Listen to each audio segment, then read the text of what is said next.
What is good, y'all? Welcome to Let's Cap. I'm your host, Ronald Bang from Wagertalk at Youcapper Sports on Twitter. Once again, got my guy Chris with me. Chris be capping. We didn't have a show yesterday, Chris, but we did talk about the Lakers game on Monday when we had a show, and a lot of things kind of went the way that we expected. We expected the Nuggets to come out strong. We expected AD and Jokic to do really well. We talked about their matchup and how they can't really limit each other, and they both balled out. The closing of the game was pretty interesting. I think the adjustments that were made on the Lakers side definitely positives coming into game two here. Um, but I ended up taking, so what I ended up betting was the first half team total over 58 and a half on the Nugget side, and they smashed on that one.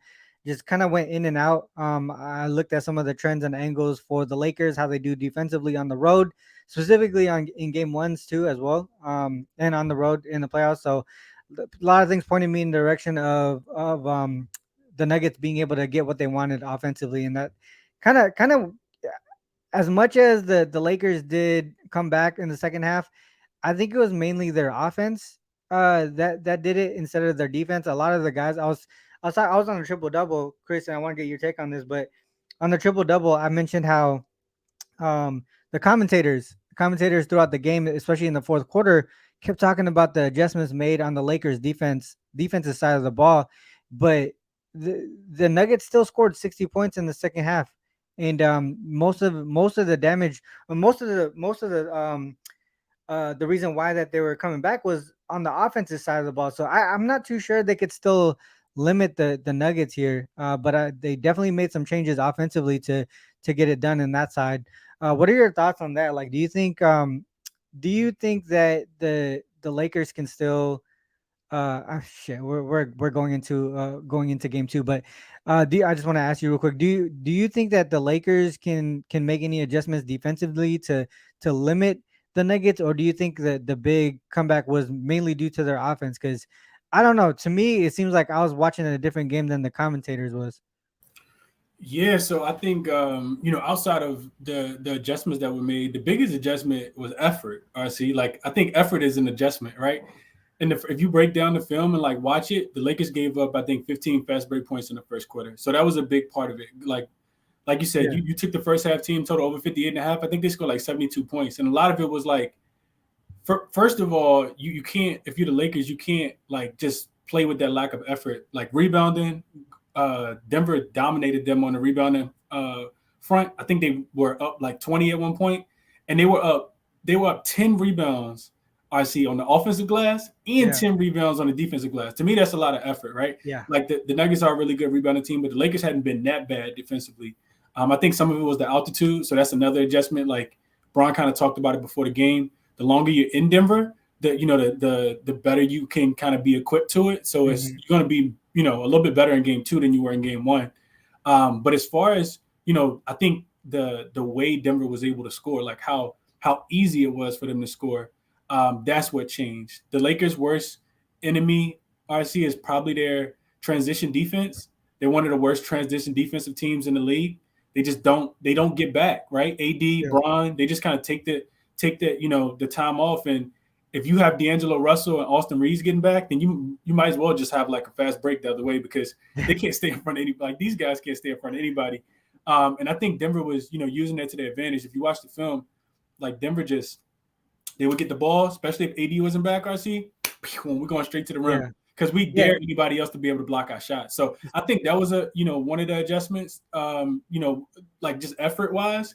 But I also think Denver, they made a lot of tough shots, RC. So I don't yeah, know if Jokic had like probably the best game I think I've ever seen him play. And they scored like 100, almost 140 points. So yeah, to me, it feels like some of those guys will slow down offensively. I know that they made a lot of tough shots. They made a lot, but like every shot that was tough or not, it just yeah. seemed like it went in yesterday. So I think we kind of get some average to the means. I'm interested to hear, not maybe not right now, I see, but I'm interested to hear your thoughts on like total based on seeing the first one Yeah, kind of for fly sure. I over. think that's going to be one of the ways that I look at it from a side perspective. Obviously, I think we'll talk about it a little bit later, but the Lakers do bounce back typically off a loss in the playoffs, especially this season. We'll dive into that, but let's get into game one of this Heat Celtics real quick. I'm gonna bring up my screen here. Um, and Chris, the Celtics. He go ahead and talk about what you've seen so far in your capping process with this game while I bring up the screen. Yeah, for sure. So I think the biggest thing for me I see like is that the Heat just continue to be disrespected. I know we talked about this a couple days ago when we did the show on Monday, but they just continue to be disrespected, and it kind of makes sense, right? Like the markets don't necessarily know what to do with them. You pointed this out the other day. I see that they're just like they're an AC, right? And typically ACs don't make it this far, so you kind of gotta the markets kind of gotta disrespect them a tad bit because you want to kind of put it, put the lines in the middle as far as like series price, as far as like, game ones. And I'm real big on, trying my best to find a way to fade the team that's coming off, an extended series. And we saw the Boston Celtics have to exert, maximum level energy in, not just in game 7, but also in game 6 in a hostile environment in Philly in a game that they were actually losing in the third quarter. So I think coming into this game, it makes me want to fade them from that perspective. And I like that we can get so much with Miami. Like if Miami was a 4.5 point dog today, RC, I'd be like that's a little close. But being that I can get them at 8.5, which is what I did, I like that number. And then you just talk about them as a dog, RC. I think they're 5-1 to their team total over as a dog. Uh-huh. And I know that Robert Williams is going to be in. Like I know Missoula came out said that yesterday that he's going to keep him in the starting lineup. But I still think, from my perspective, that the Heat are going to try to get out and push the pace because you don't really want to have to set up against Boston's half court defense. Yeah. Like they've been, that's what got them to the finals last year is their ability to be able to kind of stop teams.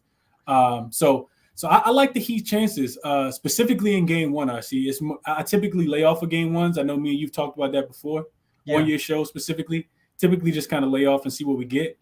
But I like the Heat in game 1 just because they have the better coach, because potentially they have the best player on the floor in Jimmy Butler, and I know that they're going to do the little things right. RC, like the last thing I'll mention is like when we talk about the Lakers and what they didn't do yesterday. As great as Denver was playing, the Lakers weren't hustling back on defense. The Lakers weren't boxing out, right? Like Jokic was tipping the ball to himself playing volleyball back and forth with the ball, RC. It was terrible. And what you can expect from a Spoelstra-led team is they're going to do the little things. They're going to take charges. They're going to box out. They're going to play hard. They're going to compete. They understand they're the dog. And the Lakers kind of showed up last night, like, just because they had the Laker jersey on, that was going to, get them a win or, help them play defense. And that's not it. So I like that the Heat do the little things. I see box out, get rebounds, take charges, gonna make the right play, not gonna shoot ill-advised shots. All of those simple things I see is the reason why I think that they can cover this 8.5 today. And the reason why I think their team total goes over and the full game goes over as well. Yeah, I do like I did take the team total over here. And just one of the things that I wanted to mention, I'm pretty sure we brought this up on Monday too when we previewed this show. But the Heat the Heat since 2019, game 1 of the series to open up, you know, within the conference though, not the NBA finals from the bubble, but within the conference, 8-1 straight up, 9-0 against the spread. For the most part, they've been going over their team total in this spot. One of the biggest things that we see is consistency. Opening up the series, especially with Coach Spo, is how they go and prepare for these games, going from series to series, switching from team to team. But the other thing to mention is if you look at the same thing on the Celtics side, right? The same parameters. And another important thing is that some of the key players are still within that team, right? You got Butler and Adebayo in Miami. On the Boston side, you got Brown, Tatum, Smart, right? Even Grant Williams is someone who's a contributor that was there, right? Duncan Robinson was with Miami during that time. Some of the key guys are still there, but the Celtics, even though it's a different coach, I don't think we've seen a difference with how they prepare from series to series. From just both a coaching and player aspect, but for the most part, they tend to struggle, right? 4-5 straight up, 3-6 against the spread in these game 1s of the series to open up. I don't know if we see anything different here, but the big reason why I took the team total over is, like you said, I think Miami's just been getting disrespected so far this series, this playoffs.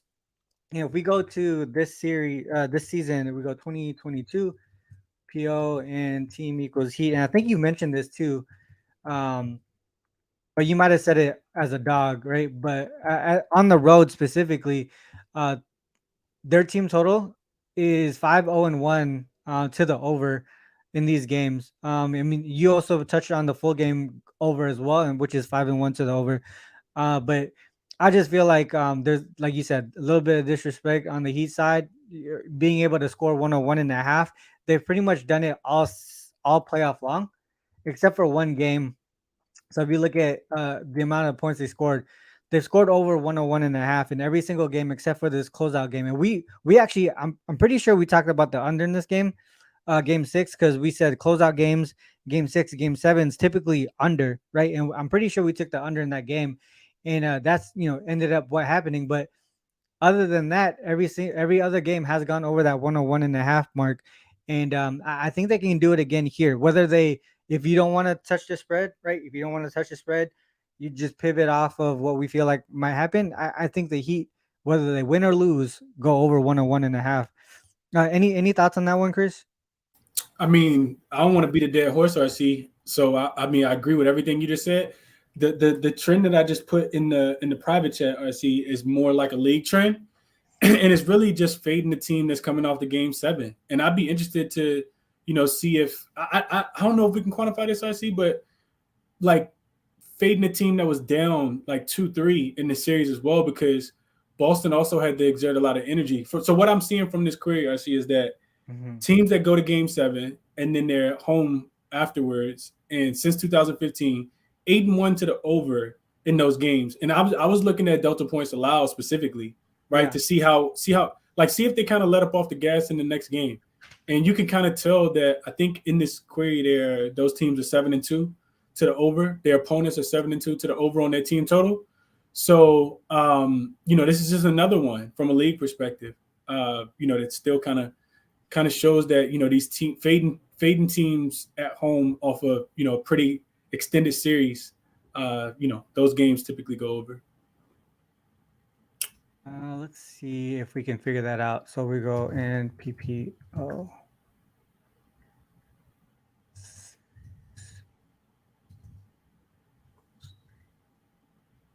Does that make sense? Right. Yeah, So I know. I see exactly what you're doing. Yeah, okay.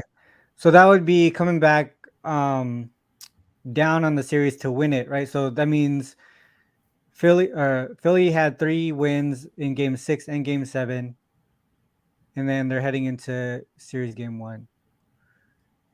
Does that make sense to you? Oh yeah, it yeah, it is. makes Oh, perfect yeah, sense. yeah, Yeah, right here. Okay, so it is active. 8-18 straight up, 11-14-1 against the spread, 14-10-2 to the over. So kind of points to the direction of what we were expecting, right? Fade spot and also a little bit to the over, delta points primarily allowed. for their RC. opponent. If we look at the recent trends too, let's go 2018. See, Yeah, delta points allowed. yeah. So we go season greater than equal to 2018. 0-7 straight up, 1-6 against the spread. The Wow. delta points allowed, um, 6-1 to the team total over for their opponent, and that would be towards the Heat. Dude, good thing you mentioned that because I didn't look at this at all. I like it. I like this. I like this angle. Right? They had, like you said, they had to exert a lot of energy. And primarily game 6 and game 7, most of that energy is on the defensive side of the ball. Now you see them, a letdown spot basically, right? On the defensive side of the ball. And we touched on that a lot before as well. So I like it. I mean, that gives me more confidence on that team total over for the Heat. Whether they, like I Yeah, said, whether they win or lose, I feel like they should be able to cover. And what we've seen so far in the playoffs in this season, basically, pretty much, I think it was like 6 or 7 games where the team that won didn't cover so far, and that's not a lot at all. So pretty much, who you expect to win the game should be able to cover the spread. So yeah. Two, obviously, them two, being dogs, right? They should be able to do it. Absolutely. Just two other things I see. One thing is you talked about that letdown spot. They just held the Sixers to, I think it was like 86 points and like 88 points in back to Yeah. back games. That takes a lot to do. You know what I mean? Like that's just a lot of like a lot of effort that goes into, their recent defensive performance. So the letdown, we expect it to come. The other thing too, RC, is you think about Philly, or when I think about how Philly is so different from the Miami Heat. When you're playing against the 76ers, I see you got a primary goal. That goal is to stop Joel Embiid, right? Whatever you got to do, stop Joel Embiid. The second thing you want to do is try to take away James Harden and make him, have to score over length, right? Mm-hmm. And when you think about the Miami Heat, they just you don't know how they're going to attack you, right? You just know that they want to shoot threes, but pretty much everybody can shoot threes. So I say all that to say that you can't really, lock into like one specific player outside of Jimmy Butler and trying to take him away from the game plan. But there's just so many other guys, So your game plan is not going to be as pristine, to kind of start the series. RC, that's the last thing I'll add. No, I like it. Did you actually bet anything on this game yet, or? Yeah, I bet all three. I bet You did bet all three. Yeah, I bet. What was it again? Sorry, I bet the team total over the 101.5. Yeah. I bet the full game over 211. Because I still think Boston's going to be able to score. I just don't think that they're going to be able to that total keeps going up too, 211.5. You know what's funny, RC? Me and you talked about this on Sunday. Well, we didn't talk about this on Sunday. Monday. We talked about this on Monday. I told you that I thought it was a tad bit disrespectful that they already had this line out. Within the fourth quarter. Fourth quarter, yeah. the total open, RC, DraftKings to open the total at 207. Yeah, man, that's which is crazy. So I bet both of those. I should just get back to the best. I bet both of the overs, the team total for Miami and the full game over 211. Then I also took the 8.5 as well. It was crazy because we saw that. I think it was 7.5, mm-hmm. and then during the show we were like, "Oh shit, it's moved up to 8.5." Mm-hmm. So we were like, "All right, let's wait on it." Mm-hmm. Yeah. Okay, so I took the team total over 101.5. I think I might add a little bit to the +8. I like them to cover anyway, so I'll probably add a little bit to that. But my main play would be the team total over 101.5. I think they get that done. Hopefully pretty easy. Let's move on to Lakers Nuggets game 2. We touched on this series a little bit prior to start the show, but I mean, do you think? Obviously, Lakers should have some momentum here, right? And we talked about. Let's bring that up real quick. So if we go season this year. 2022 and team equals Lakers and playoffs. Right, 9-5 straight up, 9-5 against the spread. But if we say if they're coming off of a loss, right, 4-0 straight up, 4-0 against the spread. Look at the amount of points that they're allowing. They're limiting their opponents in every single one of those off of a loss. But if you go back to the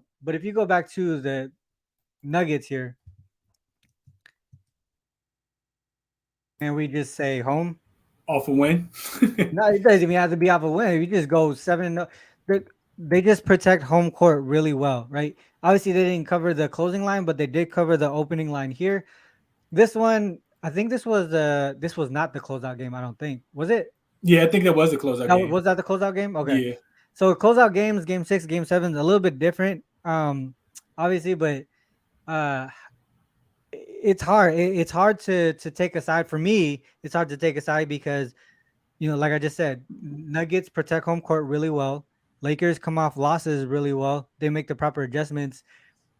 This maybe I kind of want to look towards the total here and just say I feel like it might go under. I feel like the defense is going to show up here. Like you said, Nuggets made a lot of, I wouldn't say like circuit shots, but a lot of things went in that you probably wouldn't expect it to have. Lakers made the adjustments offensively in the second half there. So to me, I don't know if the zigzag is going to be true here because I feel like the Nuggets know they have to make adjustments defensively because they're not gonna win allowing 72 points in that second, doing the same thing they did to allow 72 points in the second half. So I'm not too sure that the zigzag is going to be true here because typically when we say zigzag, right, one team makes the adjustments, one team doesn't. But the way that they close out that game, Nuggets are going to have to. And so that's the reason why I kind of want to stay away from the side for the most part, unless you convince me like really well to take the Lakers here. But for the most part, I think we're gonna see a letdown offensively, and I think defense are gonna show up. In my opinion, so maybe a look towards the under. And if I was to choose a side that would go under more than on one side than the other, I would say it would probably be the Lakers. And you probably won't agree with that, but that's my opinion here. The Lakers team total under would probably be the side that I would trust more to go under. Um, in my opinion. But I mean, to be honest, I could see both go under. I could see both go under. What are your thoughts on this one, Chris? Yeah, so right back to what you just said, RC. I think there's a real possibility that the Lakers team total could stay under, and they could still potentially win the game, right? Yeah, Like it yeah, just yeah. could work out that way, for sure. Or they could still cover the game with their team total going Shit, under. we So I did. couldn't, I did that in the last series. I took Lakers team total under. They ended up winning and covering that game. I forgot what game it was. I think it might have been the closeout game. and you still cash. Yeah, still cashed the team total Yeah, under. They still yeah, won and yeah. covered. So, and that's the reason why we talked about it on Monday too. Like taking these series bets in the later part of the playoffs is a lot harder. It's kind of taking it game by game and seeing what adjustments are needed to be made, and if you think they can actually make it. And defensively, I think that's where it happens for both teams. So, my bad. I didn't mean to cut you out, but we're kind of going in that direction. So I just wanted to add No, no, that part. no, no, no. Yeah. Absolutely, absolutely. I see. I think the interesting thing about this game, RC, in my estimation, is that when we talk about the zigzag theory, we typically think about a team making a lot of adjustments after potentially getting blown out, and that's the way that the game was kind of going in the first half. But the Lakers made a lot of halftime adjustments, right, where they were able to kind of get things to kind of turn around in their efforts as far as on the defensive end. The Nuggets still scored 60 points in the second half, I want to say, which is a little bit more than the Lakers are typically allowing. They also shot 55% for the full game, which is Lakers typically don't allow teams to shoot 55% or 47% from the 3-point line. So I think that's the one that kind of throws a monkey wrench in, like you said, RC, and taking the team in the zigzag. Yeah. But to me, and I would agree with you, I don't know if the Lakers necessarily win game two. I didn't take them on the money line, but I did take them plus the 6 last Yeah, night. that I makes thought sense. 6 was a tad bit too high. I think if they lose the game, it'll be another, tightly contested game. And I think that they're live to win the game as well. One thing that you mentioned, RC, that I absolutely agree with is that the Lakers made the adjustments. Coach Mike Malone is a pretty smart coach. He's also going to make his adjustments as well, right? With Rui Hachimura Garden, like having such, we can call it success based Yeah, on yeah, how Jokic played in the first half, and he played great in the second half too. It just wasn't as great as he was in the first half. So he's going to make his adjustments as well. But it's really going to be on, in my estimation, it's going to be on the effort that you get from the Lakers, which we kind of talked about. Like, are they willing to do the small things like box out so Jokic doesn't finish with? Jokic had 15 rebounds at halftime, RC. Like like He you had cannot he had 12 in the first quarter, I think. dude, If I'm not dude. like His line was 13 and a half. Like you can't allow that. You know what I mean? That's we talked effort. about it on Monday too, Yeah, Chris. we Both did. We AD did. and Jokic. Yeah. We absolutely talked about it, dude. But you can't allow that. That's a lack of effort. You have to be able to get back in transition. And if you don't, you'll find yourself down 0-2 in this series. So the Lakers haven't been down 0-2 in a series. I think going down 0-2 doesn't really suit Braun too well. Honestly, Yeah. just because of the simple fact that he's an older player, and now you really have to kind of muster up a lot of energy and effort if you do go down 0-2. So I think you see maximum level intensity with the proper adjustments from both sides. I think that probably leads to a little bit more defense as well, I see. And like I said, I took the Lakers plus the 6 just because I don't feel like it's going to be, a game that kind of gets away from the Lakers. I think they will, come out here and play harder. And playing harder will, in turn, with the adjustments, will in turn, make the game a tad bit closer, especially when they were down 20 points, in this game, and still, fought their way back and were ill-advised LeBron James 3-pointer away from tying the game with 40 seconds left. Hmm.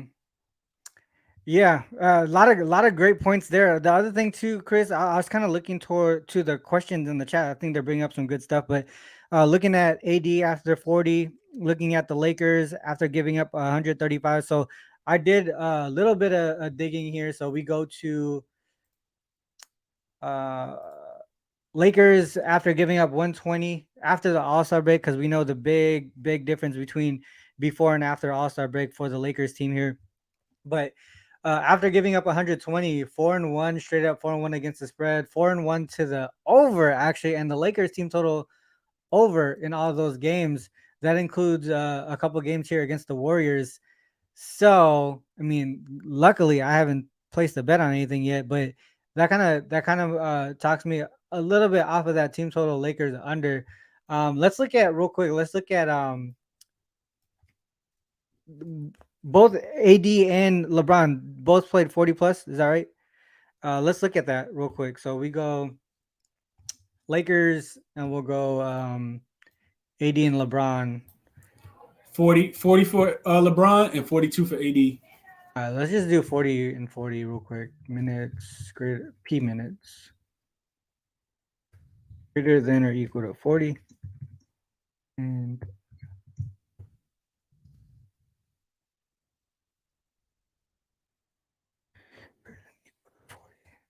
it didn't happen a lot.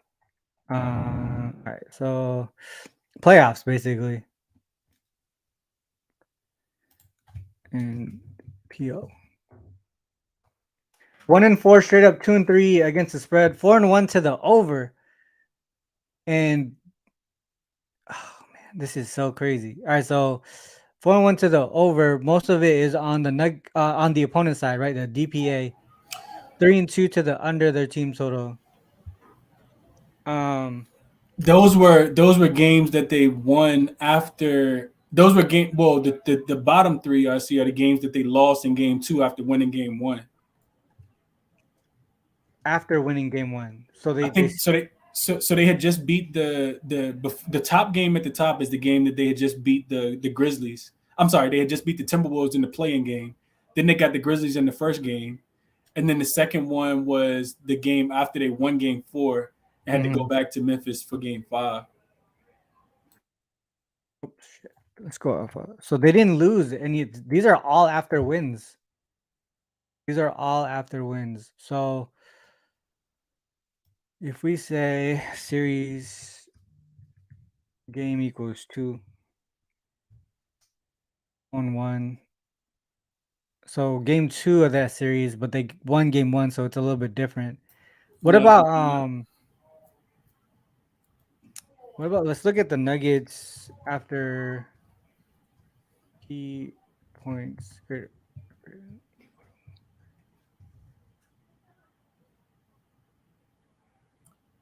Key point.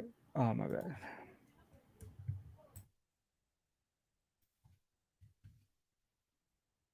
All right, so the first time over 130, we go 120, 4-1 straight up, 3-2 ATS.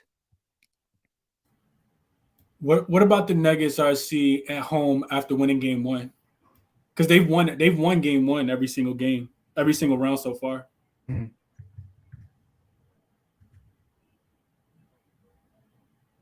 So game 2s. A lot more defense being played, it looks like. Game 1, Wolves got smacked, if I remember correctly. So yeah, they did. They did like a bounce back spot. Yep. Let's go back to the chat real quick.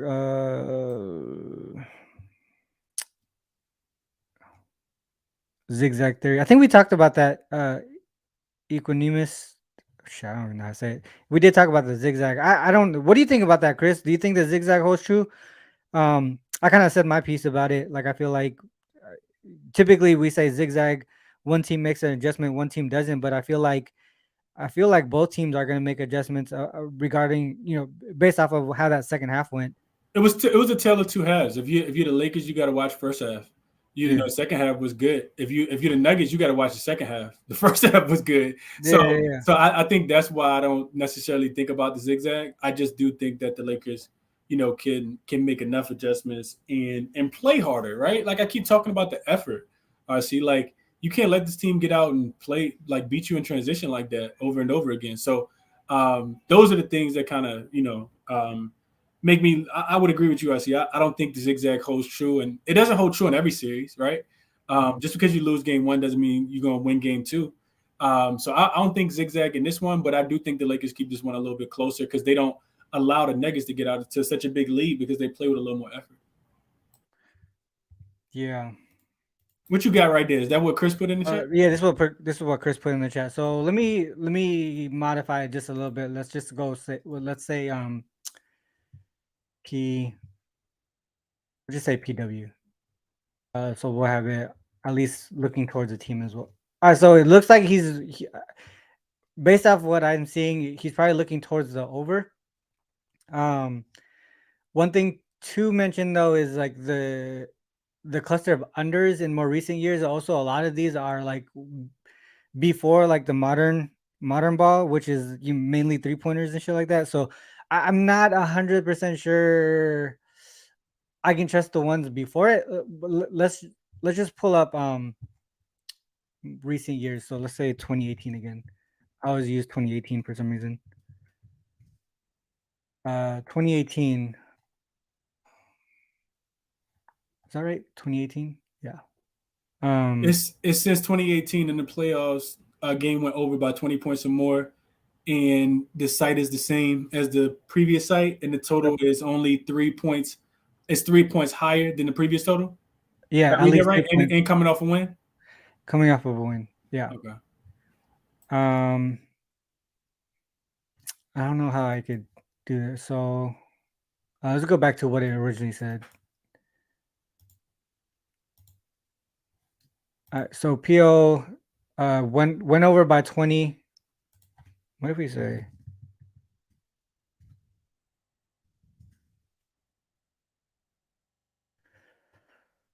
So if we say it's not game one of a series, comes down a little bit. I see. What if we say it's game two specifically? Like game one went over by 20 points. What happens in game two if game one went over by 20 points?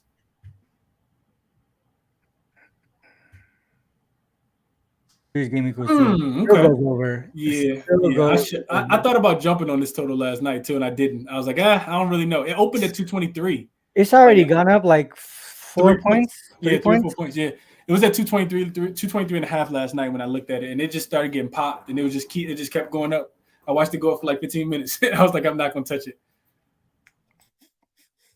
See, this is the only part that I don't like is like how far back this. Obviously, you want long-term trends, right? But change the number. I see. What if it just goes over by 15 points instead of 20? See if we get more data. Not 215. 3, 11, 30. Okay, so not as strong.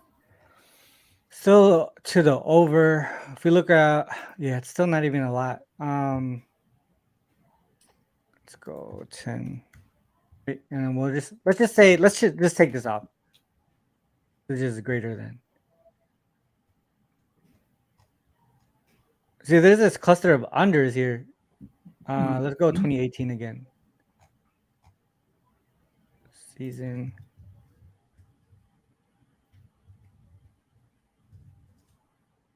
I mean, I think the logic, what he's trying to do makes sense.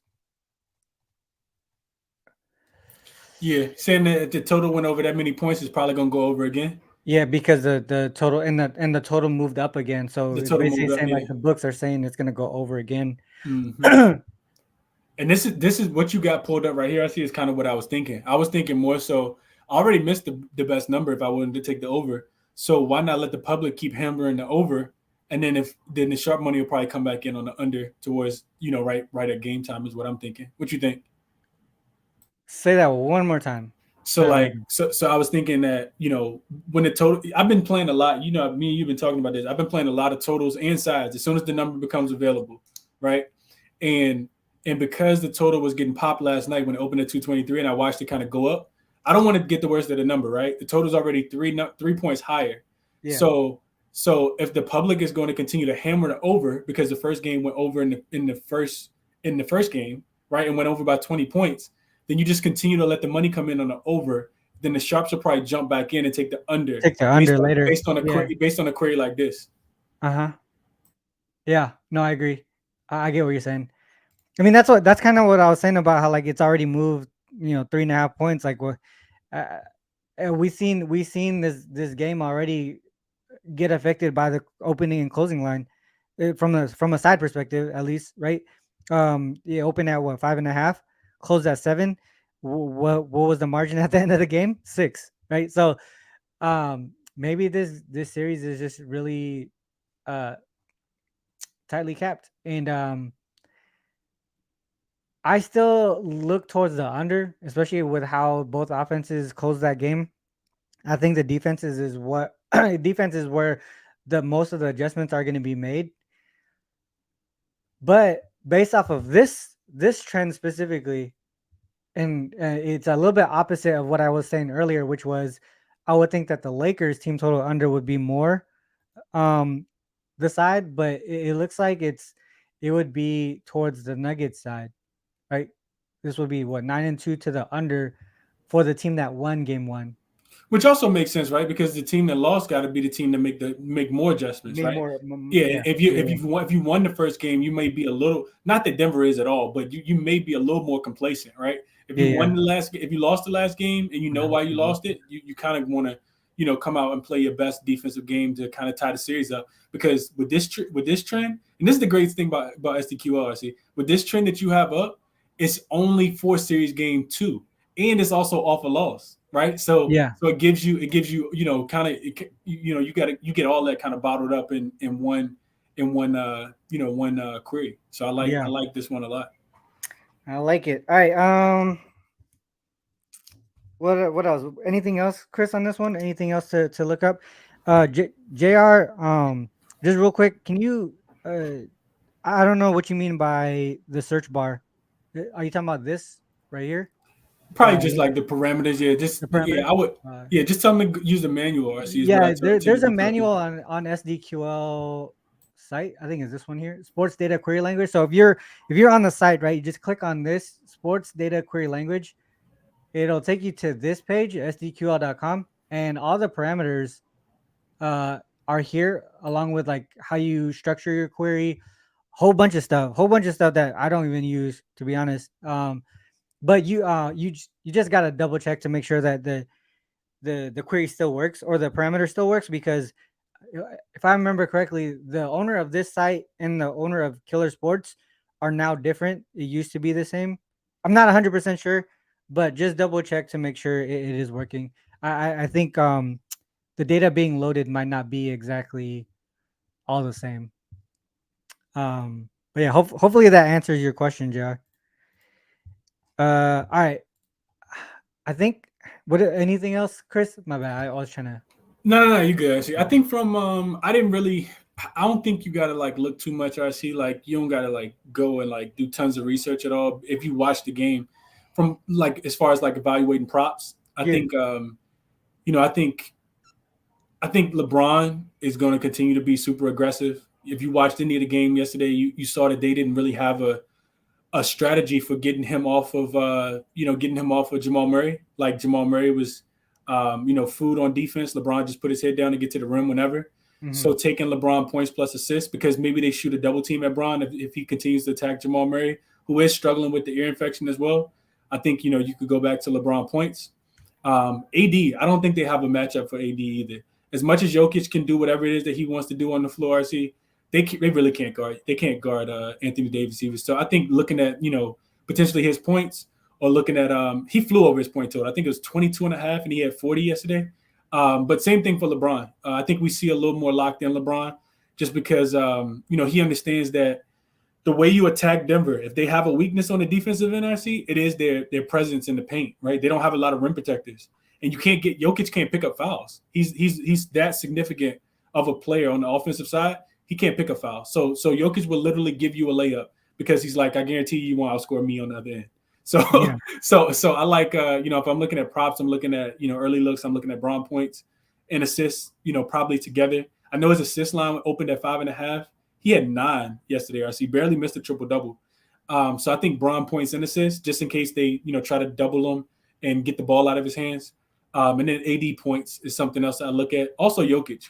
This dude still can give rebounds. Like he still can crush the rebound. So I'll be looking at those 3 props if I'm looking at anything on the prop market. Uh, there's a comment there. Besides Jokic, you can do LeBron triple double. It's almost like sorry, my bad. This one, it's almost like you probably just take both of them to take the triple double. To be honest, I think that. Do we expect LeBron to play another 40 plus minute game? I would think so. I think the only way he doesn't RC is if the game gets out of hand, right? One second, Like sorry. like unless the game gets out of hand, Yeah. I think he's absolutely in because what the last thing the Lakers want is to go back home down 0-2. So you kind of got to leave it all. And then when is the game's played on Thursday, right? The Hmm. next game is not until Saturday. So you Yeah. got to fly back home and, he'll get his rest and recovery. But at this point, you kind of got to leave all your eggs, take them out of the basket. You can't leave anything in the basket, I see. So I would absolutely expect another 40-minute game from LeBron as long as the game's kept close. Absolutely. Yeah, I like this comment that Jeffrey put up here from Jimmy Butler. This is our year. We're gonna go into this game one and do what we were supposed to do. Be the first one to floor, man. Jimmy is a dog, man. He is a dog. Dude, I love that dude. Um, I think we both were in agreement in that game, right? Let's move on to closing comments. I think we were both in agreement in that game. We both took the team total over 101.5. I'm gonna add the +8 here for Miami. And then you also added the 211.5, right? Or no, sorry, 211 over 211. Those were your plays. Anything from a prop perspective in that game? I know a lot of the guys in our chat was looking at Bam. Yeah, I think Munaf mentioned Bam. I couldn't talk anybody off Bam. Yeah, He just does well against Boston in general. Like he's been one of their kryptonites. yeah, I also think looking at it from a Boston perspective, Tatum rebounds and assists. RC dude's gonna play 40 plus minutes. He continues to crush that line. Boston, Miami doesn't have a lot of great rebounders. They just kind of collectively rebound the ball well, right? They don't have a lot of size. They have Kevin hmm, Love, but we'll see what his minutes kind of look like. It's gonna be a fill out game. So I like just because Tatum has the ball in his hand so much, I like his rebounds and assists. Line's typically 14 and a half. I want to say he's 8 of 9 in his last 9 games. yeah. So yeah, I would look at Tatum rebounds and assists. And yeah, I didn't really cap too many other player props in that series. All right, cool. Oh, I forgot to mention this too. I just looked this up. Was the Mark Davis ref stats? Munaf asked me for those stats, and since 2015, so I'll just drop them right now. Since 2015, 2016 NBA season, Mark Davis ref stats when the Celtics are playing 13-5 to the over. Sorry. 13-5 to the over in the playoffs. From a spread perspective, 23, 29, and 2 against the spread, including 10-8 in the playoffs. And that's for the Celtics. For the Heat side is where you see a big difference, right? 11-7 to the over in the playoffs. So both pointing towards the over.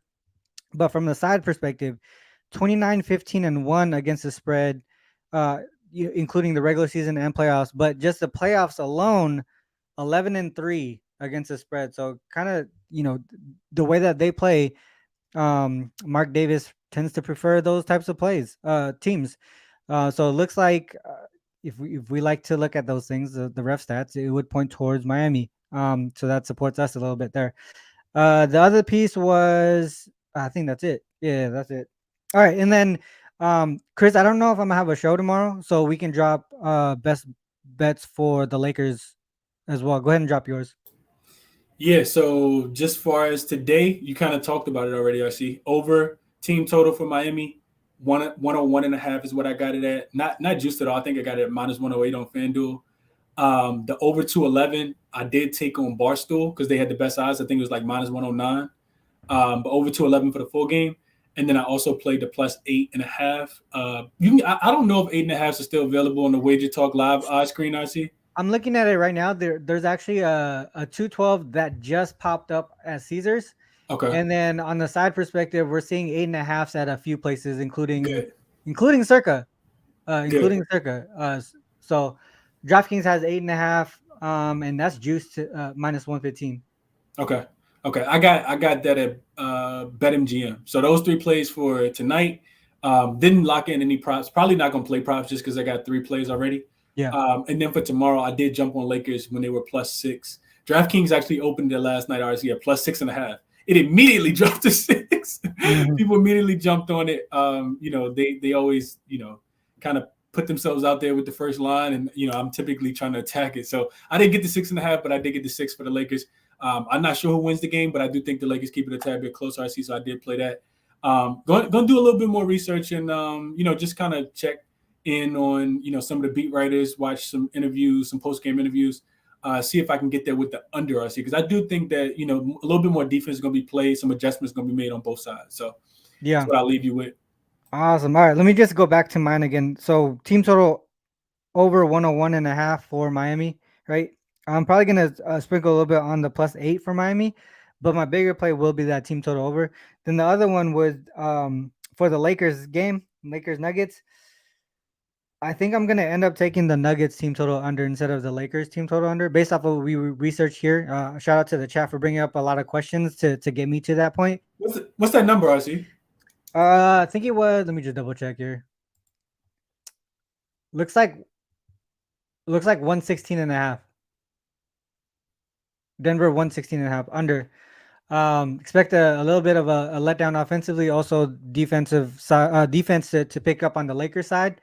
I still think the full game goes under, but I'm probably just gonna stick with that team total under, just because I'm scared of what the Lakers can do off of a loss, like what they've shown so far. But I mean, even though they've won and covered after a loss this so far this playoffs, 3-1 to the under still. So it's just a matter of if they do win and cover, like I just don't want them to go way over the total, right? If it gets out of hand, they could just run it up if they wanted to, right? Usually these usually like statement games, they want to run it up, especially in the playoffs.